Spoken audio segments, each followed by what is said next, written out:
పశ్చిమ గోదావరి జిల్లా ఎలమంచిలిలో గోదావరి ఏటిగట్టు పనులను మంత్రి నిమ్మల రామానాయుడు పరిశీలించారు. జగన్ 5 ఏళ్ల పాలనలో ఇరిగేషన్ శాఖను విధ్వంసం చేశారని, కనీసం మెయింటెనెన్స్ పనులకు కూడా పట్టించుకోలేదని విమర్శించారు. గత ప్రభుత్వం నిర్వాహకం వల్ల ఏటిగట్లు బలహీనపడి ప్రమాదంగా మారాయన్నారు. జగన్ పాలనలో గోదావరి ఏటిగట్లకు ₹1 ఖర్చు చేయలేదన్నారు నిమ్మల. వరదలు వస్తే ప్రజలు, యువకులు కలిసి రాత్రులు కాపలా కాసి ఏటిగట్లను కాపాడుకున్నారని గుర్తు చేశారు. ఇరిగేషన్ అత్యవసర పనుల కోసం సీఎం చంద్రబాబు 320 కోట్లు మంజూరు చేశారని, ఆ నిధులతో మార్చి నెలాఖరులోగా పనులు పూర్తి చేస్తామని మంత్రి నిమ్మల తెలిపారు.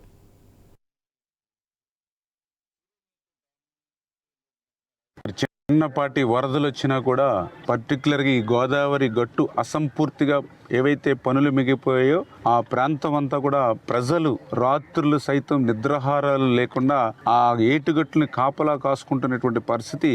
అందులో భాగంగానే 2014, 2019 ఆ రోజు తెలుగుదేశం ప్రభుత్వం హయాంలో ఏటుగట్టు కూడా అది ఏదైతే బ్రీచెస్ పడి దగ్గర ఒక 10-12 మండలాలు ముంపుకు గురయ్యేటువంటి పరిస్థితి ఉంటే ఆ రోజు కూడా దగ్గర 6 కోట్ల రూపాయలు నిధులు మంజూరు చేసి ఆ బూరుగుపల్లి గ్రామం దగ్గర గ్రోయిన్స్ కట్టడం ద్వారా ఆ రోజు మనం గండ్లని పడకుండా నిలపగలిగాం. మరి తర్వాత 2019, 2024 5 సంవత్సరాల జగన్మోహన్ రెడ్డి పాలనలో కంచు స్తంభం పాలెం దగ్గర నుండి ఏదైతే ఈ యొక్క దొడ్డిపట్ల, అబ్బిరాజిపాలెం, గంగడపాలెం, లక్ష్మీపాలెం, ఎలమంచిలి లంక, ఎలమంచిలి, చించినాడ, ఏనువార్ లంక, ఈ గ్రామాల వెంబడున్నటువంటి 20-25 కిలోమీటర్ల ఏటుగట్టుకి ₹1 పనిచేయలేదు, ఒక తట్ట మట్టి పనిచేయలేదు.